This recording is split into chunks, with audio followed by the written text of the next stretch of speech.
அஸ்ஸலாமு அலைக்கும். என் பெயர் ஜரீனா. நான் ஒரு பட்டதாரி. இந்த கேள்விக்கு நீங்கள் ஏற்கனவே ஒரு பகுதி பதிலளித்திருக்கலாம். தஃபா இஸ்லாமிய அழைப்பு பணி குறித்து பலர் என்னிடம் கேட்கிறார்கள். மிகவும் நல்லவராகவும் நீதியுள்ளவராகவும் இருக்கும் ஒரு முஸ்லிம் அல்லாதவர் நரகத்திற்குச் செல்வது எப்படி நீதியாகும்? உதாரணத்திற்கு அன்னை தெரசா. அவர்களின் நற்செயல்களுக்கு என்ன நடக்கும்? அவர்களுக்கு பதிலளிக்கச் சிறந்த வழி எது? நன்றி. சகோதரி ஒரு கேள்வியை கேட்டிருக்கிறார். அன்னை தெரேசா போன்ற நீதியுள்ள முஸ்லிம் அல்லாதவர்களின் நிலை என்ன? அவர் சொர்க்கத்திற்கு செல்வாரா அல்லது நரகத்திற்கா என்று? எனது உரையில் நான் குறிப்பிட்டது போல சொர்க்கம் அல்லது ஜன்னாவிற்கு செல்வதற்கான அளவுகோல் என்ன? 4 நிபந்தனைகள் சூரா அல் அஸ்ரின் படி.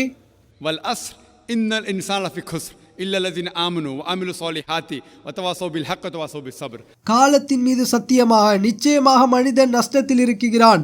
எவர்களை தவிர என்றால் நம்பிக்கை கொண்டு நற்செயல்கள் செய்து ஒருவருக்கொருவர் சத்தியத்தை உபதேசித்து மேலும் ஒருவருக்கொருவர் பொறுமையை உபதேசிப்பவர்களை தவிர. ஜன்னாவிற்கு செல்ல குறைந்தபட்சம் இந்த 4 அளவுகோல்கள் தேவை. இதையே ஒரு உதாரணமாக சொல்கிறேன். நான் பள்ளியில் படித்த போது எனது ICSE தேர்வை எழுதினேன் 1992. அதில் குறைந்தபட்சம் 6 கட்டாய பாடங்கள் இருந்தன. அதில் ஆங்கிலம், கணிதம், அறிவியல், வரலாறு, புவியியல் மற்றும் ஹிந்தி ஆகியவை கட்டாய பாடங்கள். சகோதரி, நான் உங்களிடம் ஒரு கேள்வியை கேட்கிறேன்.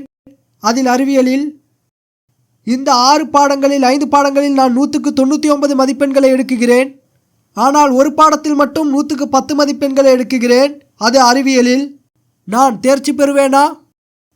ஆமா அல்லது இல்லையா? இல்லை. ஆனால் நான் ஆங்கிலத்தில் 99, ஹிந்தியில் 99, வரலாற்றில் 99% எடுத்தாலும் ஏதாவது ஒரு பாடத்தில் தோல்வியடைந்தால் நான் தோல்வியடைந்தவனே. அதே போல் ஜன்னாவிற்கு செல்ல 4 அளவுகோல்கள் அவசியம். ஈமான், நற்செயல்கள், தௌவா மூலம் மக்களுக்கு சத்தியத்தை போதிப்பது மற்றும் பொறுமையை உபதேசிப்பது. இப்போது நீங்கள் சொல்கிறீர்கள் அன்னை தெரேசா ஒரு நீதி உள்ளவர் என்று. நீதியுள்ளவர் அல்லது நற்செயல்கள் என்பது தொழுவது, ஜகாத் கொடுப்பது என பல விஷயங்கள் உள்ளடங்கியது. விவாதத்திற்காக ஒரு முஸ்லிம் அல்லாதவரிடம் நான் ஒப்புக்கொள்கிறேன் என்று வைத்துக் கொள்வோம். அன்னை தெரேசா நீதியுள்ளவர் என்று விவாதத்திற்கு வைத்துக் கொண்டாலும் இஸ்லாத்தில் நற்செயல்கள் என்பது பல விஷயங்களை உள்ளடக்கியது. இது அன்னை தெரேசாவிடம் இல்லை என்றே நான் கருதுகிறேன். ஆனால் விவாதத்திற்காக நான் ஒப்புக்கொண்டாலும் அவர் 99 மதிப்பெண்களை பெறுகிறார் ஒரு பாடத்தில். ஆனால் ஈமான் என்ற பாடத்தில் என்ன நிலை? அவர் ஷிர்க் செய்தால், இது பைபிளிலே கூட குறிப்பிடப்பட்டுள்ளது. நீங்கள் பைபிளை படித்தால் உபாகமம் அதிகாரம் 5 வசனம் 7 முதல் 9 வரையிலும், யாத்திராகமம் அதிகாரம் 20 வசனம் 3 முதல் 5 வரையிலும் பார்த்தால், என்னை தவிர உனக்கு வேற தேவன் உண்டாயிருக்க வேண்டாம், மேலே வானத்திலும் கீழே பூமியிலும் கீழ் தண்ணீரிலும் உண்டாக்கிறவைகளுக்கு ஒப்பான யாதொரு விக்கிரகத்தையாவது நீ உனக்கு உண்டாக்க வேண்டாம், நீ அவைகளை நமஸ்கரிக்கவும் சேவிக்கவும் வேண்டாம், உன் தேவனாகிய கர்த்தர் நான் பொறாமையுள்ள வைராக்கியமுள்ள தேவனாய் இருக்கிறேன். ஆகவே ஷிர்க் செய்வது ஹராம், கிறிஸ்தவத்திலும் கூட. இன்னும் குர்ஆனில் அல்லாஹ் கூறுகிறான் சூரா அல் மாயிதா அத்தியாயம் 5 வசனம் 72. இயேசு கிறிஸ்து அலைஹிஸ்ஸலாம் வழங்கிய தீர்ப்பு என்னவென்று பார்ப்போம்.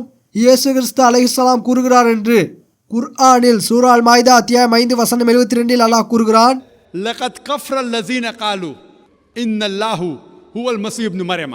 எவர்கள் மரியமின் குமாரர் மசீஹ் தான் அல்லாஹ் என்று கூறுகிறார்களோ அவர்கள் நிச்சயமாக காஃபிர்கள் ஆகிவிட்டார்கள். வகாலல் மஸீஹ், ஆனால் மசீஹ் ஈசா கூறினார், இஸ்ரேலின் மக்களே, இஸ்ரேலின் சந்ததிகளே, ரப்பி வ ரப்பக்கும், என் இறைவனும் உங்கள் இறைவனுமாகிய அல்லாஹ்வே வணங்குங்கள். இன்னஹு யுஷ்ரிக் பில்லாஹ், எவர் அல்லாஹ்வுக்கு இணை கற்பிக்கிறாரோ ஃபகத் ஹர்ரம அலைஹில் ஜன்னah, அவருக்கு அல்லாஹ் நிச்சயமாக சுவனத்தை ஜன்னாவை ஹராமாக்கி விட்டான். வமா வஹுன் நார் வமா லிஸாலிமின் மின் அன்சார், அவர் தங்குமிடம் நரகமேயாகும். இத்தகைய அநியாயக்காரர்களுக்கு உதவி செய்பவர் எவரும் இல்லை. எனவே இயேசு கிறிஸ்துவிற்கு சாந்தி உண்டாகட்டும், அவர் சொல்கிறார், இன்னஹு யுஷ்ரிக் பில்லாஹ், எவர் அல்லாஹ்வுக்கு இணையாக இன்னொருவரை ஆக்குகிறாரோ ஃபகத் ஹர்ரம அலைஹில் ஜன்னah, அல்லாஹ் அவனுக்கு ஜன்னாவை சொர்க்கத்தை ஹராமாக்கி விட்டான். வமா வஹுன் நார் வமா லிஸாலிமின் மின் அன்சார், அவன் செல்லுமிடம் நரகம்தான். இத்தகைய அநியாயக்காரர்களுக்கு மறுமையில் உதவி செய்பவர் ஒருவரும் இல்லை.